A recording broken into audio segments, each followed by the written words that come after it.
Ang kwentong ito ay kathang-isip lamang at ginawa para sa layunin ng libangan.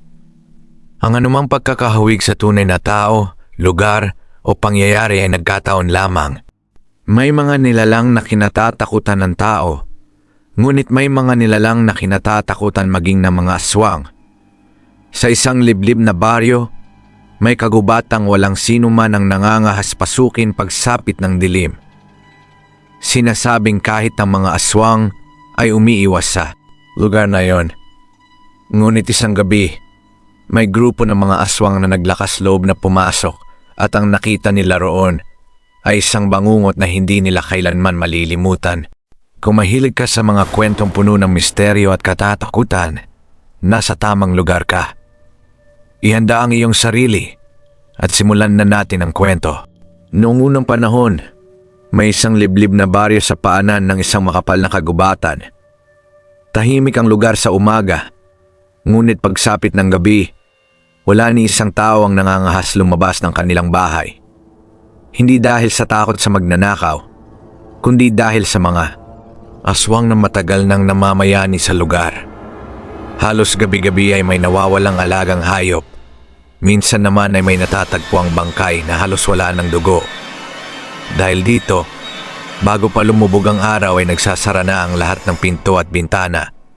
Walang batang pinapayagang maglaro sa labas. Ngunit higit sa mga aswang, may isang bagay na mas kinatatakutan ng matatanda sa baryo. Ayon sa isang matandang albularyo, may bahagi ng kagubatan na hindi dapat puntahan kahit ng mga aswang. Tinatawag nila itong pusod ng gubat. Isang lugar na balot ng makakapal na puno at halos hindi naabot ng liwanag ng araw. Sinasabi sa alamat na may isang sinaunang nilalang na natutulog sa kailaliman ng gubat. Hindi ito nangangaso ng tao. Hindi rin ito basta nagpapakita. Ngunit kapag may mga nilalang na dadala ng matinding kasamaan sa kagubatan, nagigising ito. Marami ang hindi naniwala sa alamat. Para sa karamihan, kwento lamang iyon upang takutin ang mga bata. Ngunit isang gabi ng kabilugan ng buwan, 5 aswang ang nagtipon sa gilid ng kagubatan. May balita silang may isang pamilya ng mga mangangahoy na pansamantalang naninirahan malapit sa pusod ng gubat. Madali raw silang magiging biktima. Binalaan sila ng pinakamatandang aswang.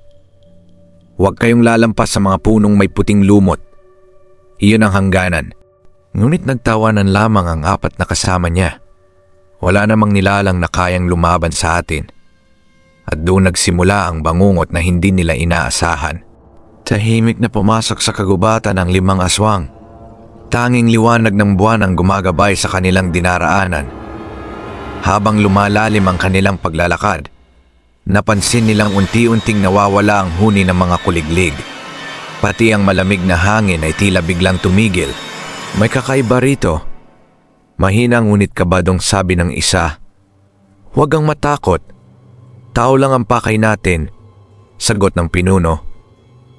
Pagkaraan ng ilang minuto, narating nila ang isang maliit na kubo. Walang ilaw, walang ingay. Tila iniwan na ito ng mga nakatira. Isa sa mga aswang ang dahan-dahang lumapit sa pinto. Ngunit bago pa niya ito mahawakan, crack! May malakas na tunog ng nabaling puno mula sa likuran nila. Sabay-sabay silang napalingon. Wala silang nakita. Nagtawanan ng ilan. Marahil ay baboy ramo lang. Nagpatuloy sila sa paghahanap ng mabibiktima. Ilang sandali pa, napansin nilang 5 sila kanina. Ngunit 4 na lamang ngayon. Nasaan si Dario? Tanong ng isa. Nagkatinginan silang lahat.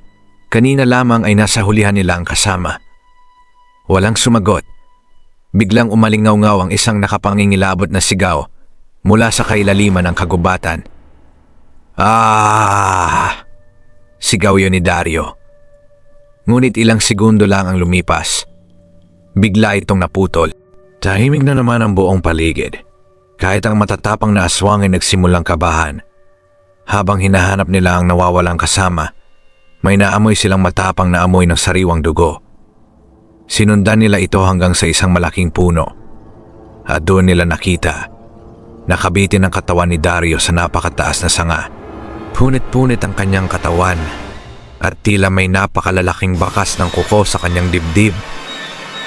Hindi yon gawa ng tao, hindi rin yon kagat ng hayop. Napaatras ang 4 na natitirang aswang.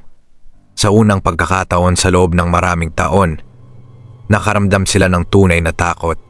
Hindi na nagsalita ang 4 na natitirang aswang. Dahan-dahan silang umatras habang nakatingin sa bangkay ng kanilang kasama. Maya-maya ay may narinig silang mabibigat na yabag. Tug, tug, tug. Hindi ito tunog ng tao. Hindi rin ito tunog ng karaniwang hayop. Bawat hakbang ay nagpapayanig sa lupa. Biglang umihip ang malamig na hangin at nagsimulang gumalaw ang mga sanga ng mga puno kahit wala namang bagyo. Mula sa makapal na kadiliman, unti-unting lumitaw ang 2 nagliliwanag na pulang mata. Kasunod nito ang isang napakalaking anino. Mahigit 10 talampakan ang taas nito. Balot ng maitim na balahibo ang buong katawan. Napakahahaba ng mga braso nito at ang matutulis na kuko ay kumikislap sa liwanag ng buwan. Ngunit ang pinakanakakatakot sa lahat, hindi ito umaatungal. Tahimik lamang itong nakatitig sa mga aswang. Parang matagal na nitong hinihintay ang kanilang pagdating. Napalunok ang pinuno ng grupo. Siya ang nasa alamat.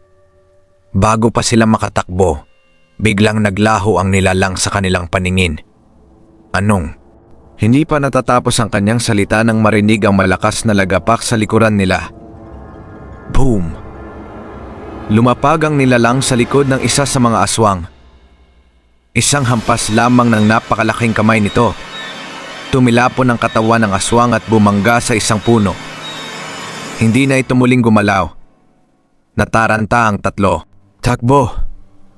Nagkanya-kanya sila ng direksyon sa pag-asang makakatakas. Ngunit saan man sila tumakbo, tila nauunahan sila ng nilalang. Parang alam nito ang bawat daan sa kagubatan. At isa-isa silang nagsimulang mawala sa dilim.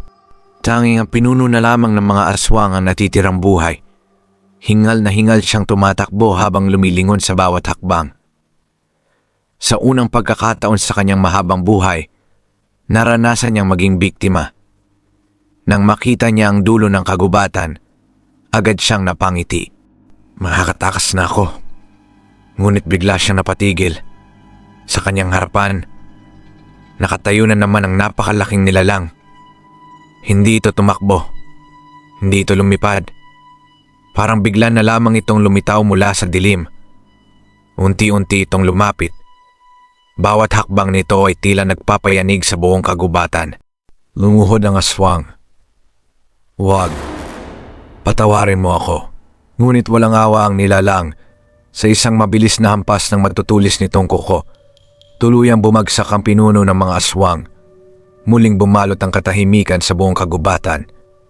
Kinabukasan, nagtaka ang mga taga-baryo. Simula noong gabing iyon, wala nang naitalang pag-atake ng mga aswang.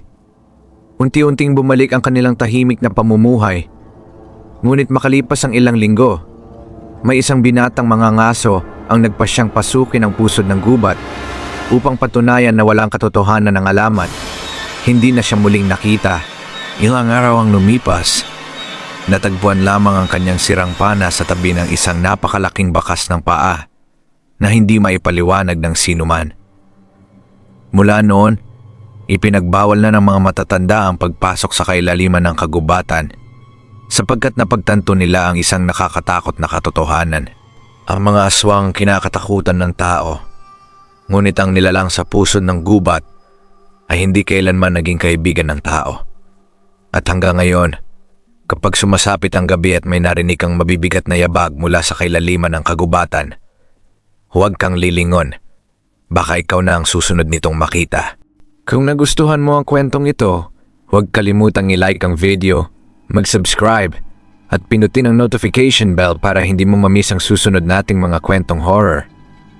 At tandaan, hindi lahat ng bagay na gumagala sa dilim ay naghahanap ng tao.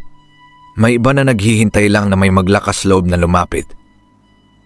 Maraming salamat sa panonood at magkita-kita tayong muli sa susunod na kwento.